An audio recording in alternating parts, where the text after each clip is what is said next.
Baik, Assalamualaikum warahmatullahi wabarakatuh.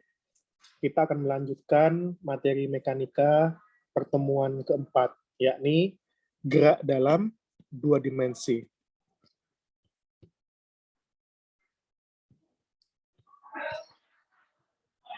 Nah, gerak dalam dua dimensi ini dapat berbagai macam bentuk ya. Ada gerak parabola, atau di beberapa textbook lain disebut juga dengan gerak peluru.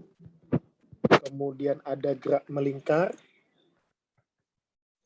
kemudian ada gerak dalam lintasan elips ya,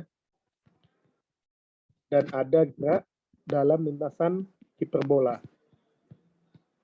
Nah, pada pertemuan ini kita akan membahas dan memfokuskan pada gerak parabola dan juga gerak melingkar ya.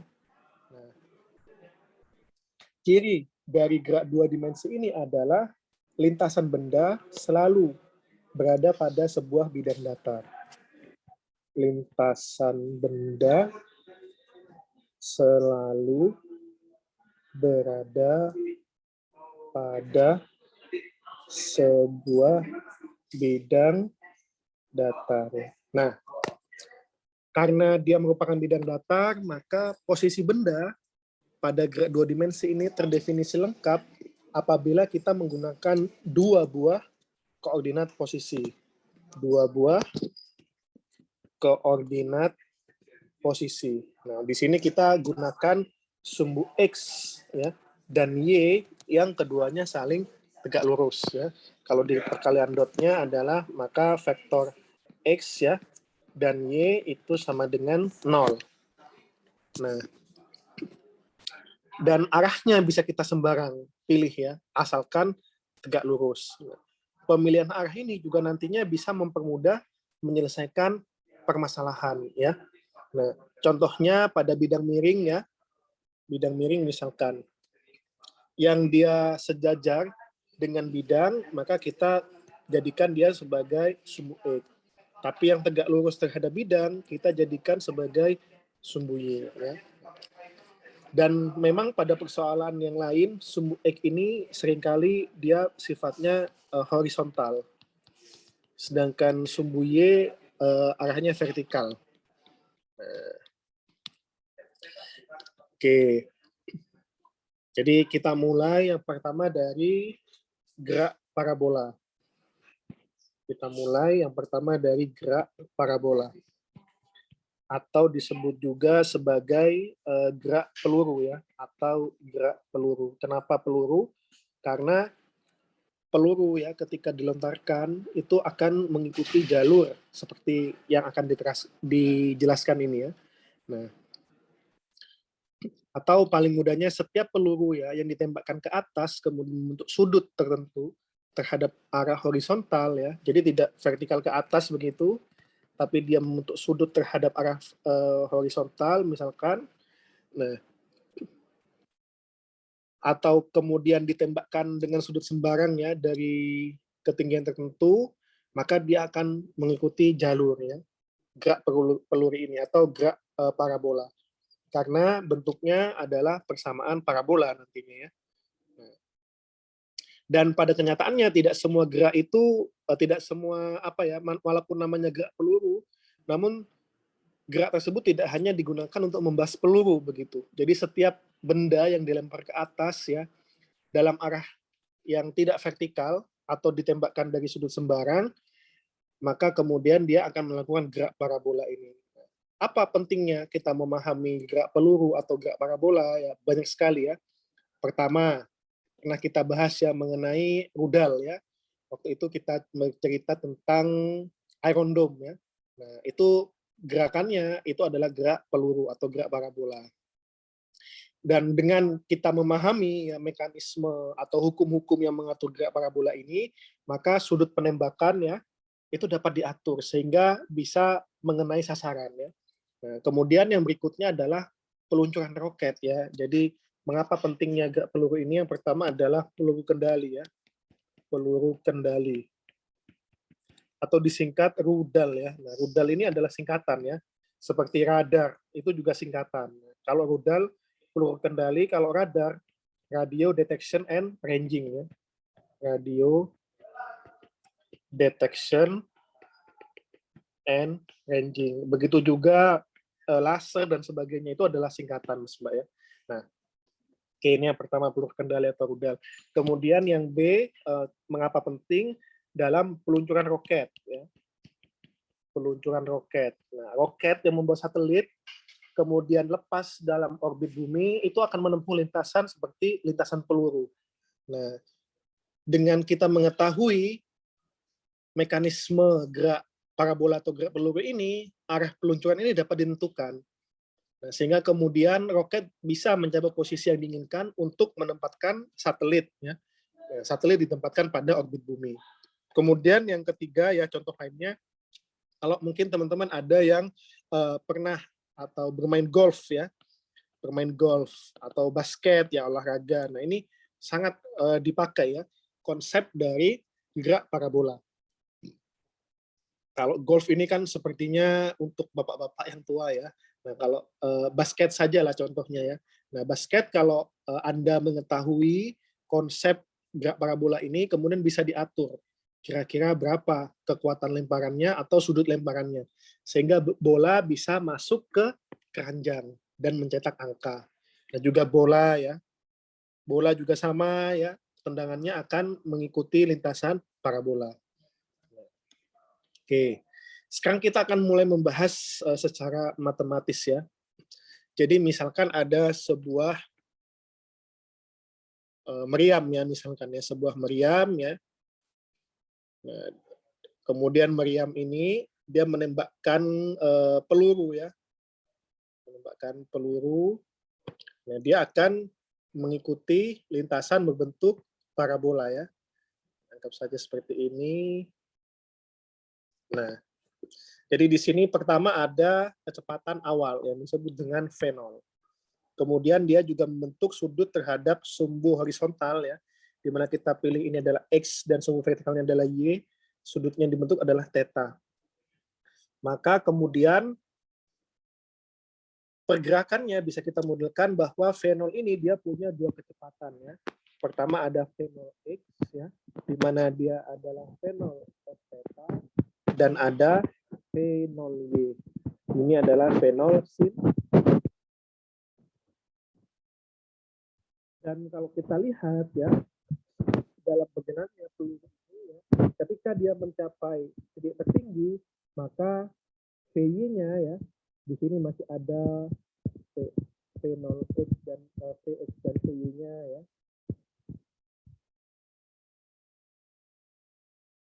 Nah, kemudian yang di titik tertinggi ya, VY-nya itu sama dengan 0. Tapi Vx-nya tetap ya. Jadi dalam gerak parabola ini ke arah horizontal itu adalah GLB, gerak lurus beraturan ya, dan ke arah horizontal ya, atau vertikal itu adalah GNBB, gerak lurus berubah beraturan. Kalau sudah sampai tengah nanti adalah gerak jatuh bebas yang merupakan juga termasuk gerak lurus berubah beraturan. Nah, sehingga kita bisa memodelkan ya berdasarkan ini bahwa kecepatan di sembarang X ya, Vx itu tetap nilainya ya, karena beraturan ya. Maka nilainya adalah V0 cos theta atau sama dengan V0 X, dia tidak berubah. Tapi yang berubah di sini adalah Vy, dia mengikuti gerak lurus berubah beraturan. V0 sin theta min GT atau sama dengan V0y min GT. Nah, dengan demikian ya vektor kecepatan peluru setiap saat ya, di mana vektor itu adalah Vxi ya ditambahkan Vyj, maka bentuknya adalah V0 cos theta i ya plus, nah dalam kurung V0 sin theta min GT J. Nah, jadi ini adalah vektor kecepatan peluru pada sembarang waktu. Nah, ini adalah kecepatannya. Bagaimana dengan posisinya ya? Nah, posisinya berarti dia RT itu sama dengan R0, ini kita sudah pelajari ya di GLBB ya. Nah, integral dari 0 sampai T V dt ya. Nah, ingat bahwa gerak ini adalah gerak GLBB ya. Sehingga kemudian harus menggunakan integral ya. Nah, karena di sini ada komponen percepatan yang dia tidak konstan. Kalau percepatannya konstan, maka tidak perlu menggunakan integral. Tapi di sini percepatannya tidak konstan karena dipengaruhi oleh sub X ya. Nah, jadi kita tuliskan R0 ya. Plus 0 sampai T. Nah, V0 cos plus V0 sin theta min GT J. Nah, ini kurung kurawal ya, dt. Nah, sehingga kita bisa integralkan yang menjadi R0 ya. Nah, ini tidak ada T-nya, maka kita integral dari A dt, maka integralnya adalah AT ya. Maka kita bisa tuliskan R0 tambahkan V0 cos theta ya.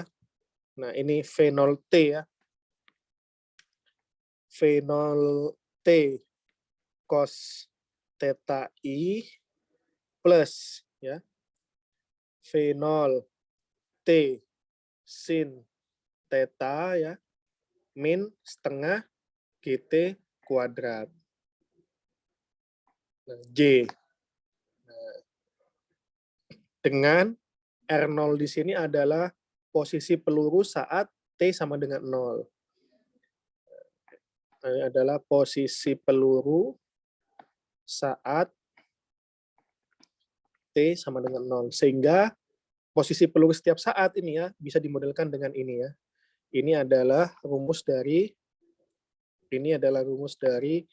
posisi peluru atau posisi benda ya. Benda atau peluru ya. Setiap saat pada yang bergerak pada lintasan parabola ya. Oke. Kemudian dari persamaan komponen kecepatan ya, misalkan kita tidak tahu sudutnya ya. Nah, bagaimana untuk mencari sudutnya? Nah, kita lihat gambarnya di sini. Kita tahu bahwa theta ini dibentuk ya, tan theta di sini terbentuk antara VY per VX ya. Nah, jadi dari sini. Ini kan di sini adalah ini V0Y, V0X, dan ini adalah V0Y. Sehingga bisa kita tahu bahwa tan theta-nya adalah VY per VX kalau dia bergerak ya. Nah, maka kita tuliskan tan theta sama dengan VY per VX. Atau V0 sin theta min GT ya per V0 cos theta. Nah, maka theta ya. Nah, atau bisa kita tuliskan ini sebagai jadi theta itu adalah sudut yang dibentuk di awal ya. Theta itu adalah sudut yang dibentuk di awal. Nah, ketika dia bergerak, nah sudutnya itu berubah-ubah ya. Jadi pertama menjadi V ya, atau kemudian berubah lagi ya. Nah, sampai kemudian menurun. Nah, yang di sini maksudnya adalah perubahan besar sudut yang ketika merambat ya. Maka ini adalah VY per VX ya, di mana V-nya adalah V0 sin theta min GT, kemudian VX-nya adalah V0 cos theta. Sehingga kita bisa pecah menjadi V0 sin theta per V0 cos theta ya, min GT per V0 cos theta. Ini kita coret ya, V0-nya ini menjadi tan theta min GT per V0 cos theta. Nah, jadi sudut yang dibentuk ya oleh benda atau peluru yang bergerak dalam lintasan parabola pada sembarang waktu ya, itu mengikuti persamaan ini. bahwa tan phi ya, phi ini dia sudah berubah-ubah sudutnya ya. Nah, itu mengikuti persamaan ini. Tan theta min GT per V0 cos theta. Jadi sudut awal itu sangat mempengaruhi ya, baik itu terhadap posisi maupun sudut ketika bergerak ya. Nah, oke. Kemudian kita lihat adanya pengaruh gravitasi ya. Ada pengaruh G di sini ya. Dan G-nya itu dia sifatnya ke bawah ya. Jadi kalau digambarkan ya pergerakannya seperti ini ya. Nah, G-nya itu dia mengarahnya ke bawah sehingga A-nya itu adalah minus G ya. Percepatannya ke bawah begitu. Sedangkan ke arah horizontal itu tidak mengalami percepatan ya. Nah, jadi tadi kita peroleh bahwa pada puncak ya, pada puncak berarti kan sudutnya yang dibentuk itu 0 ya, dia tidak bentuk sudut. Maka tadi bisa kita tuliskan bahwa tan phi itu sama dengan tan theta min GT pada puncak ya. Puncak per V0 cos theta sama dengan 0 ya. Di mana tan 0 itu ya 0 ya. Maka bisa kita tuliskan bahwa GT puncak ya itu sama dengan tan theta ya. Kan pindah ke kanan ya.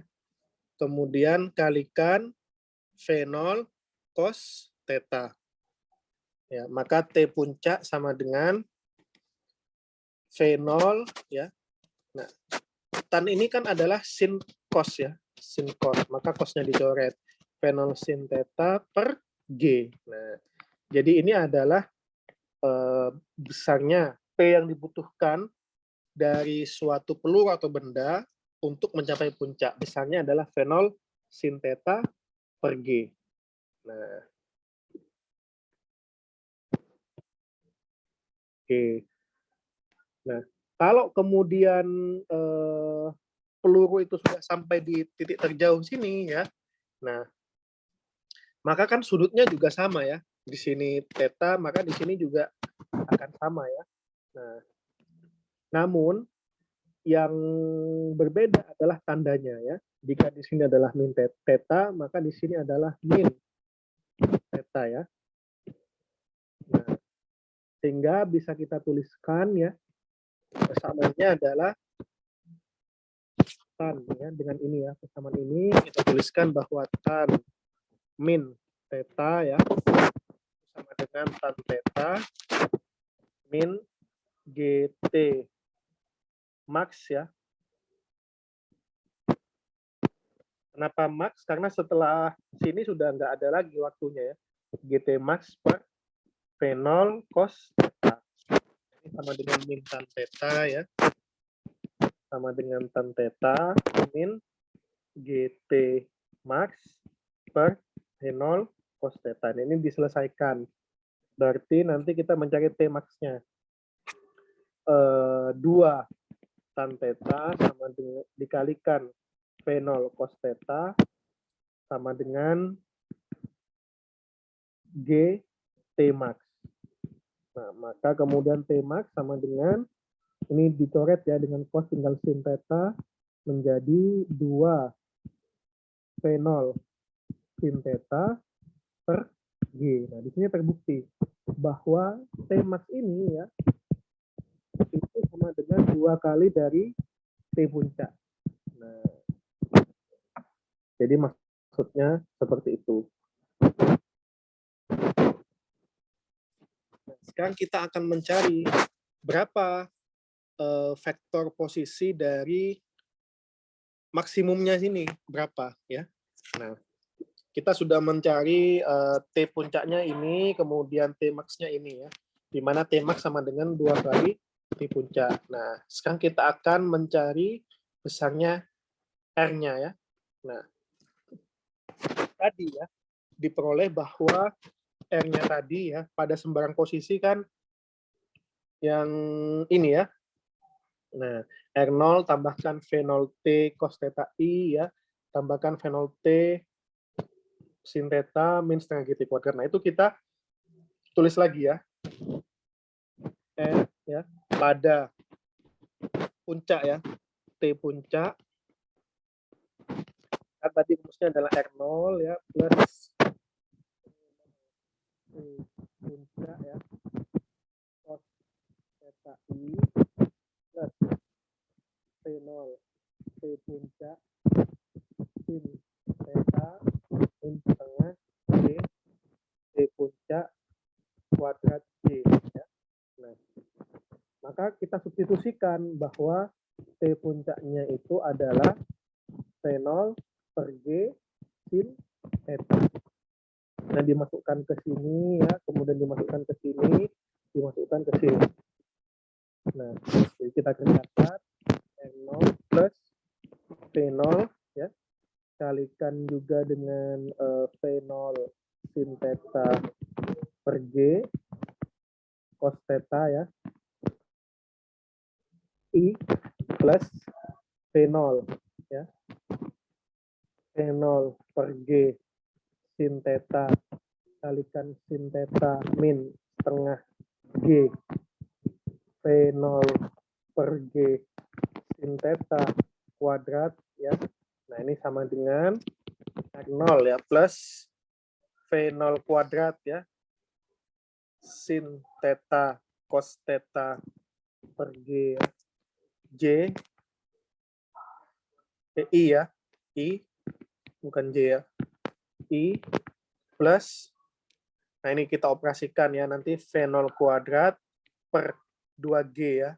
Ini dikurangi kan, 2 per 2 dikurangi setengah menjadi setengah ya, ini ya.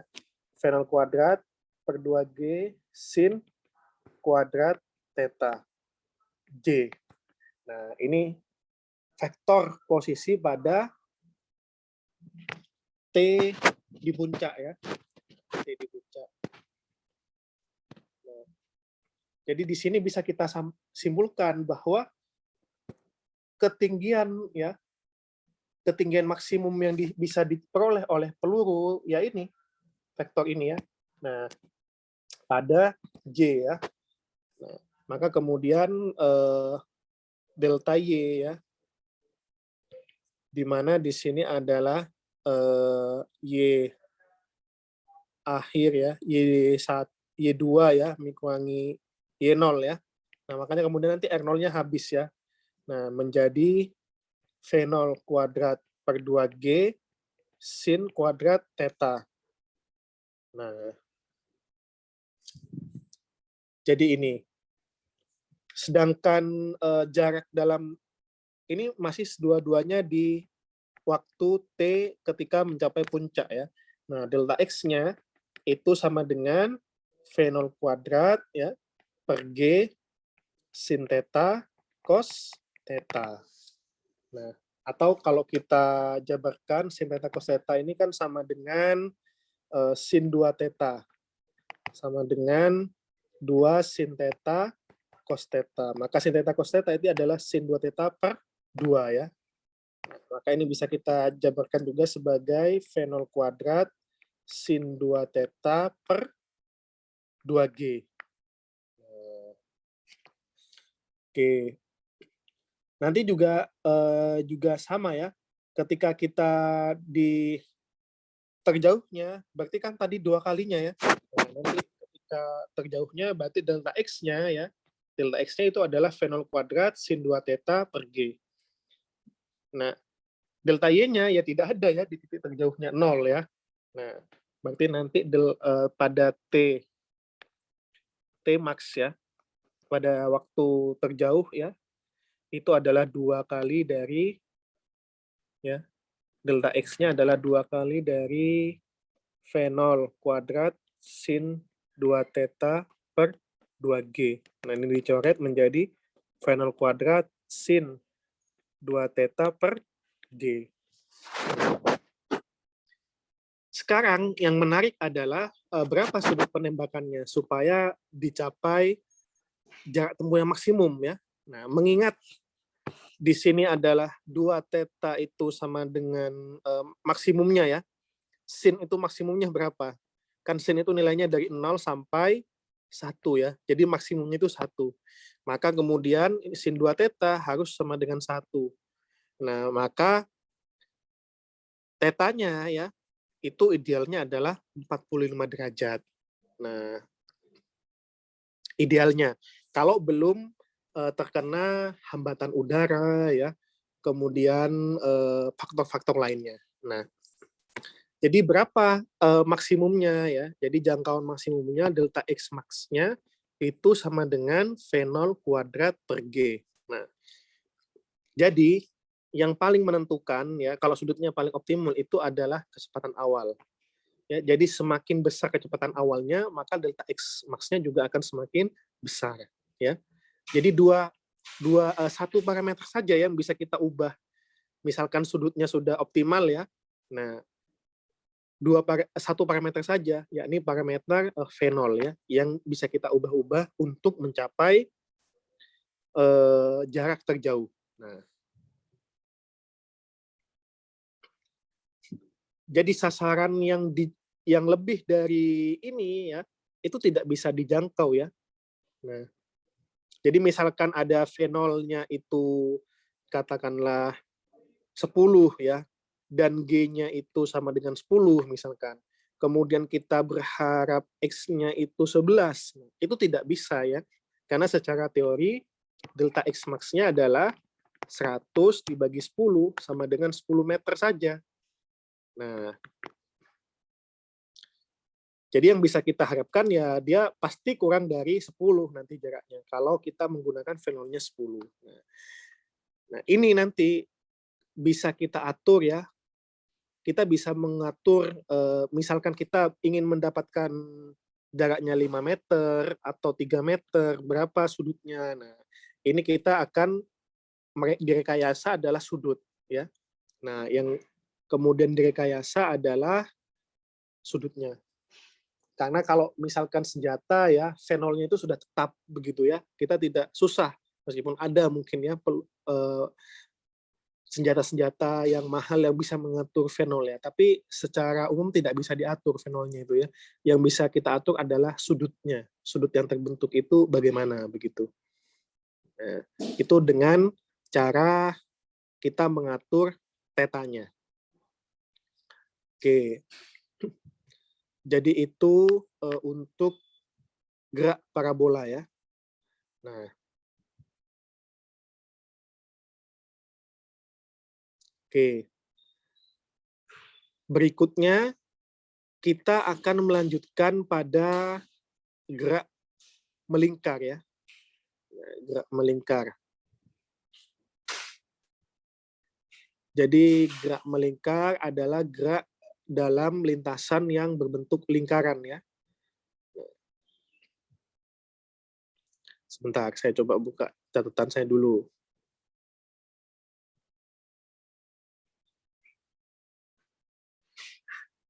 Nah, gerak melingkar ini ya, kita akan membahas berikutnya adalah gerak melingkar. Nah,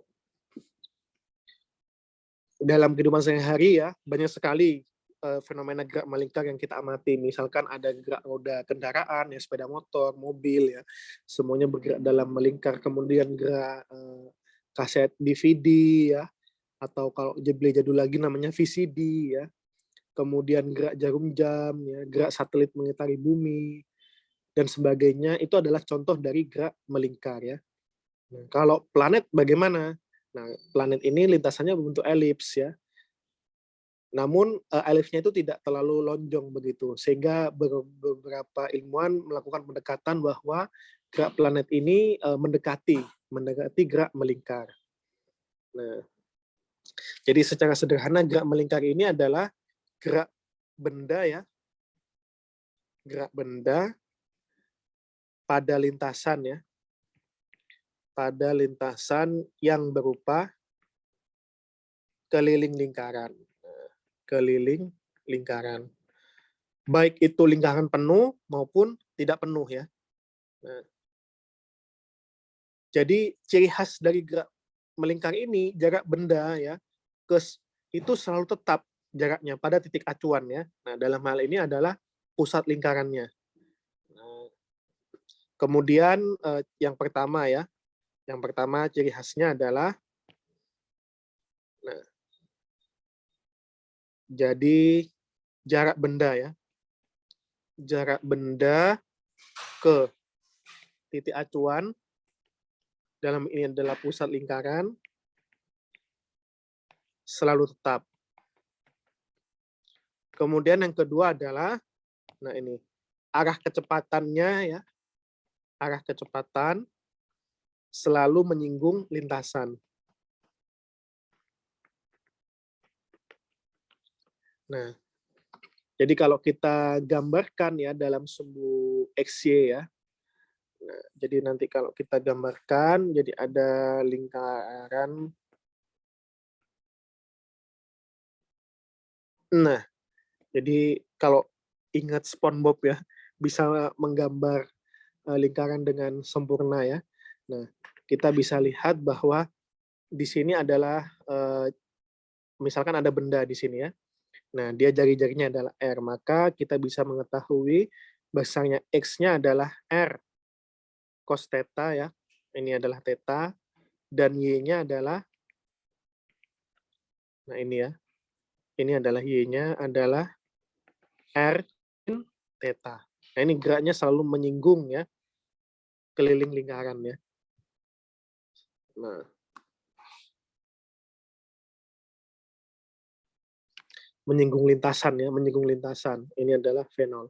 Artinya fenol ini selalu tegak lurus terhadap jari-jari lingkaran ya. Nah, kalau kita lihat definisikan.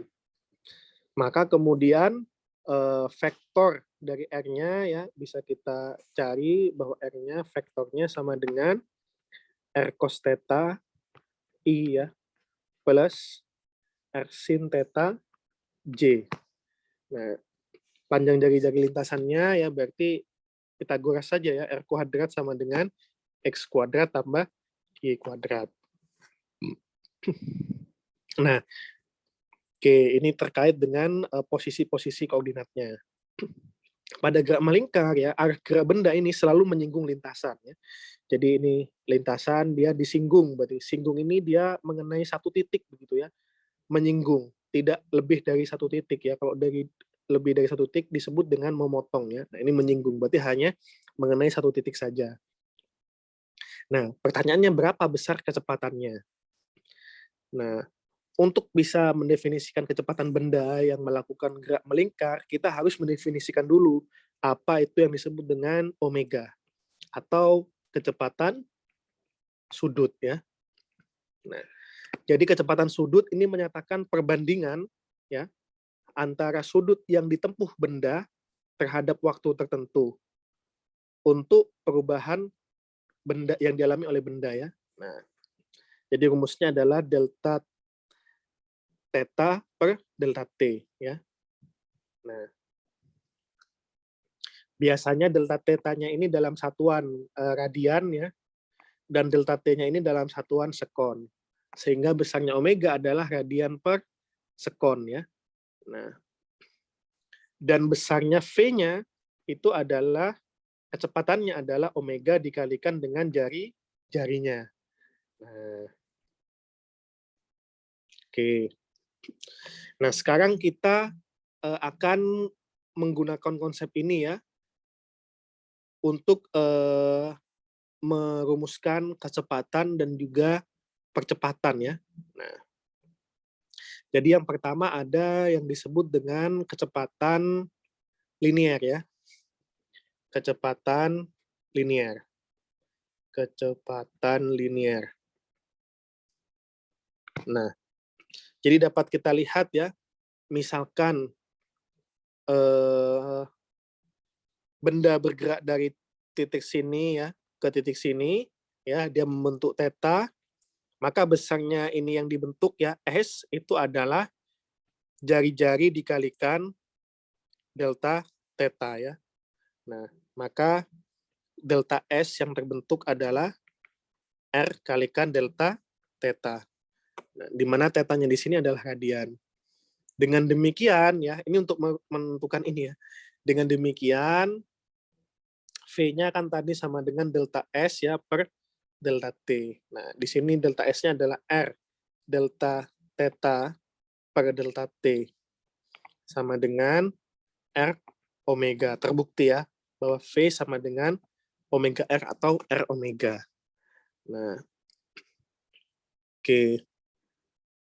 Ini menyatakan laju ya, atau dia skalar ini ya. Ini kecepatan linear ini adalah skalar. Nah, kemudian bagaimana vektornya ya? Ini besarnya ya. Bagaimana vektornya dari kecepatan linear? Nah, kita harus menggunakan konsep turunan ya. Nah, maka vektornya, vektor dari kecepatan melingkar ya, bahwa V sama dengan dr per dt. Ini sama dengan, berarti turunannya ya, R-nya tadi sama dengan R cos theta ya, I plus R sin theta J. Maka ini turunannya adalah R ya, min sin ya.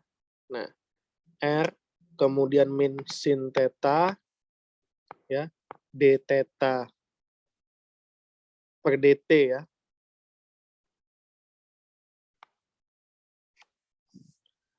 Kemudian plus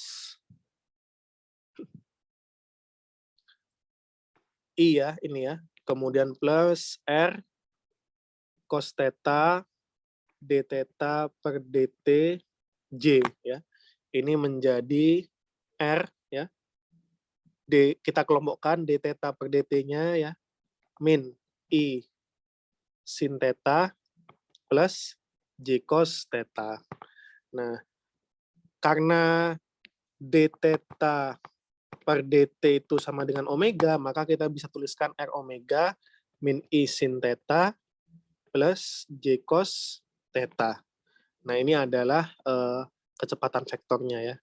Nah, bagaimana dengan percepatannya ya? Nah, percepatan sudutnya. Nah, jadi percepatan itu adalah, percepatan sudut adalah delta omega per delta T ya. Nah, maka kita, kalau kemudian delta T-nya itu mendekati 0, maka kita peroleh percepatan sesaat ya. Besarnya adalah alfa sama dengan d omega per d theta. Nah,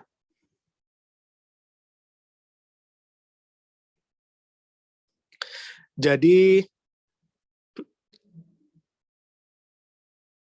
kita definisikan ya, menghubungkan antara percepatan ini dengan kecepatan ya.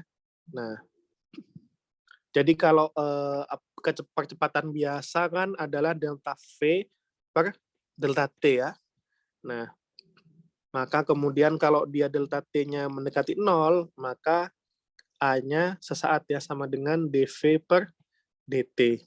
Nah, V ini tadi kita peroleh besarnya adalah R kalikan omega per dt. Maka bisa kita keluarkan R-nya ya, karena dia tidak dipengaruhi oleh waktu ya.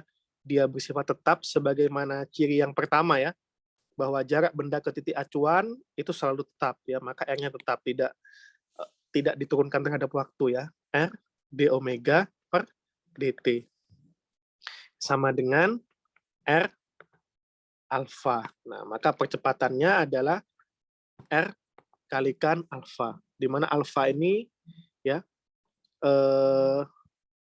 percepatan sudutnya ya.